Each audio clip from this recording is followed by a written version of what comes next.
Hi, this is Dr. Sakshi.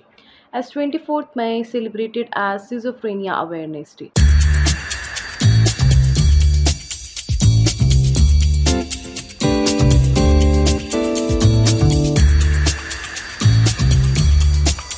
So let's discuss schizophrenia. Schizophrenia क्या है, schizophrenia क्यों होता है और schizophrenia के कुछ लक्षण। schizophrenia एक साइकेट्रिक इलनेस है जो कि न्यूरोकेमिकल इम्बैलेंस इन ब्रेन की वजह से हो जाती है। schizophrenia के कुछ लक्षण। डिल्यूशन, पेशेंट को लगता है कि लोग उसके खिलाफ हैं, उसे कंट्रोल कर रहे हैं और उसे नुकसान पहुंचाना चाहते हैं। दूसरा, हेलुसिनेशन, पेशेंट को लगता है कि कोई उससे बात कर रहा है, उसे कुछ दिखाई दे रहा है या उसके कानों में किसी की आवाज़ आ रही है। तीसरा, सोशल विड्रॉल, ऐसे में पेशेंट बाहर जाना बंद कर देता है, घर से निकलना भी बंद कर देता है, किसी से बात नहीं करता। ही और she remains isolated and restricted.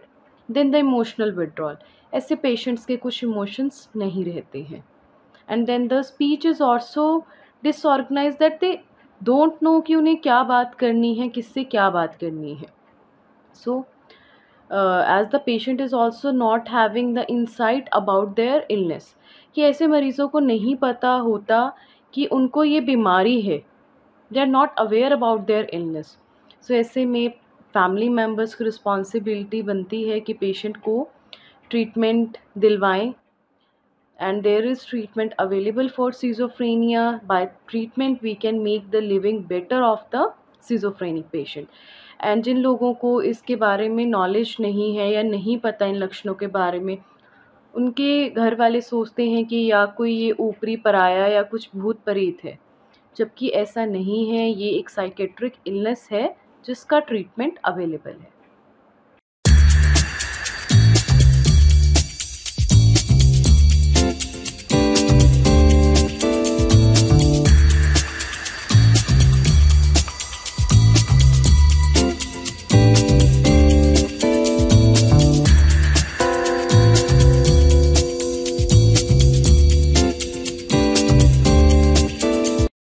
Schizophrenia एक गंभीर मस्तिष्क रोग है जिसमें व्यक्ति कल्पना और वास्तविकता में भेद नहीं कर पाता है। प्रभावित व्यक्ति भ्रमित रहता है और उसे तरह तरह की चीजें दिखाई देती हैं, जिस कारण से वह अजीबोगरीब व्यवहार करता है और डरा हुआ रहता है। 20 साल की उम्र से लेकर और अक्सर 40 साल की उम्र से पहले यह बीमारी देखी जाती है। कभी कभार रोग के लक्षण किशोरावस्था में भी दिखाई देते हैं, लेकिन चूंकि इस उम्र में व्यवहार में थोड़ा परिवर्तन आम बात होता है, इस कारण से इन पर ध्यान नहीं जाता है। रोग की शुरुआत के दौरान लक्षण पहचानना मुश्किल हो सकता है। ये कम कॉग्निटिव या मानसिक क्षमता के साथ शुरू हो सकते हैं और धीरे धीरे प्रभावित व्यक्ति के व्यक्तित्व में बदलाव आना शुरू हो जाता है, जैसे कि वह अकेला रहने लगता है। रोग के प्रमुख लक्षणों को सकारात्मक और नकारात्मक में वर्गीकृत किया जा सकता है। सकारात्मक लक्षण वे होते हैं जो व्यक्तित्व में बदलाव लाते हैं, जबकि नकारात्मक लक्षण वे होते हैं जिनसे व्यक्ति बचता है या वे काम करना बंद कर देता है। सकारात्मक लक्षणें भ्रम या डिसइल्यूजन और मति भ्रम या हेलुसिनेशन शामिल हैं।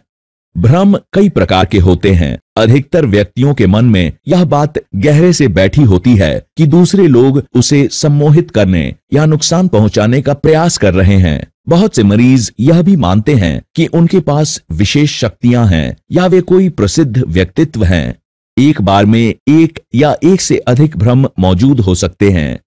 मति भ्रम काल्पनिक ध्वनियां या आवाज सुनाई देना, असामान्य गंध आना या काल्पनिक आकृतियां या व्यक्तियों को देखना आदि मति भ्रम में आते हैं। इसके कारण प्रभावित व्यक्ति विक्षोभित और भयभीत हो जाता है और परिणाम स्वरूप रोग के अन्य लक्षण जैसे कि अकेले रहना, रोना, चीखना, काल्पनिक लोगों से बात करना आदि प्रकट होते हैं। नकारात्मक लक्षणों में फ्लैट प्रभाव, एलोगिया और एवोल्यूशन आदि शामिल हैं।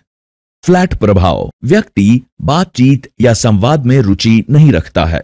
चेहरे के भाव तटस्थ हो जाते हैं और मरीज आंख से आंख मिलाने से बचने लगता है। मरीज किसी भी सकारात्मक या नकारात्मक उत्तेजनाओं के प्रति उदासीन हो जाते हैं। एलोगिया, प्रभावित व्यक्ति किसी से भी बात करने या बोलने से कतराता है। ये लोग या तो बहुत संक्षेप में जवाब देते हैं या बिल्कुल भी जवाब नहीं देते हैं।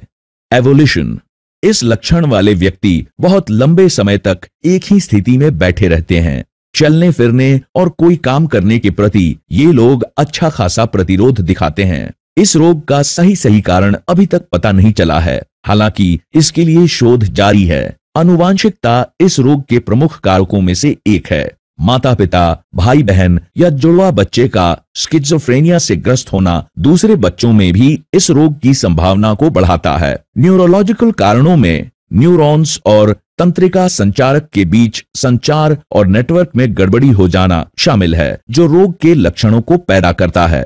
प्रदूषकों या विषाक्त पदार्थों के संपर्क में आने से मस्तिष्क की कोशिकाओं में सूजन आ जाती है और स्किज़ोफ्रेनिया का खतरा बढ़ जाता है। गर्भवती मां अगर कुपोषित हो या उसने किसी जहरीले पदार्थ का सेवन कर लिया हो तो वह इस रोग से ग्रसित शिशु को जन्म दे सकती है।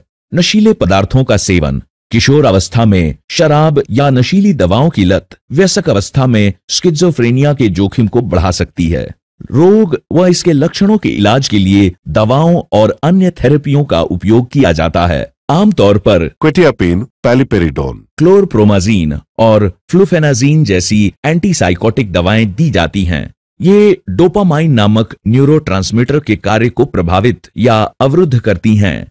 इस न्यूरोट्रांसमीटर का स्तर स्किज़ोफ्रेनिया में असामान्य रूप से उच्च होता है, जिससे विभिन्न लक्षण प्रकट होते हैं और रोगी का व्यवहार आक्रामक हो जाता है। कॉग्निटिव एनहांसमेंट थेरेपी और सपोर्टिव साइकोथेरेपी जैसी साइकोथेरेपियां मरीज की सहायता करने, रोग को समझने और उसका कारण पता करने के लिए उपयोग में ली जाती हैं। ये व्यक्ति में आत्मविश्वास की भावना को बढ़ावा देने में मदद करती है ताकि उन्हें मदद और समर्थन मांगने में हिचक ना हो। स्किज़ोफ्रेनिया के मरीज के साथ रहना आसान नहीं होता है। उनके साथ आने वाली कठिनाइयों का सामना करने और उन्हें प्रभावी ढंग से प्रबंधित करने के लिए स्वयं की देखभाल और परिवार का समर्थन जरूरी होता है। कोई खेल खेलना या कोई रचनात्मक काम जैसे कि पेंटिंग आदि करना आपको रोग की कठिनाइयों को भूलने में मदद कर सकता है। योग और ध्यान के द्वारा तनाव को नियंत्रित करें। बीमारी को बिगड़ने से रोकने के लिए शराब, धूम्रपान और अन्य नशीले पदार्थों से बचें। रोग के लक्षण मरीज को थका देते हैं, इस कारण से पर्याप्त नींद और आराम बहुत जरूरी है। परिवार के सदस्यों के साथ मिलना जुलना और समय बिताना आपके मूड में सकारात्मक बदलाव ला सकता है। किसी सहायता समूह से जुड़ें जो आपकी समस्याओं को समझने में आपकी मदद करेगा। यहाँ पर आप ऐसे लोगों से मिल सकते हैं जो आपकी तरह ही इस रोग का सामना कर रहे हैं और इन लोगों से अपने अनुभव साझा कर सकते हैं। यह उन समस्याओं को दूर करने में भी मदद करता है जो परिवार और चिकित्सा विशेषज्ञ हल नहीं कर सकते। अपने देखभाल करने वाले और परिवार के सदस्यों के साथ सहयोग करें। थेरेपी और दवाएं रोग से उत्पन्न विचार प्रक्रियाओं और चिंता को दूर करने में काफी मददगार साबित हुई हैं। देखभाल करने वाले व्यक्ति या केयरगिवर्स प्यार, देखभाल और धैर्य के साथ स्किज़ोफ्रेनिया से पीड़ित व्यक्ति की मदद कर सकते हैं।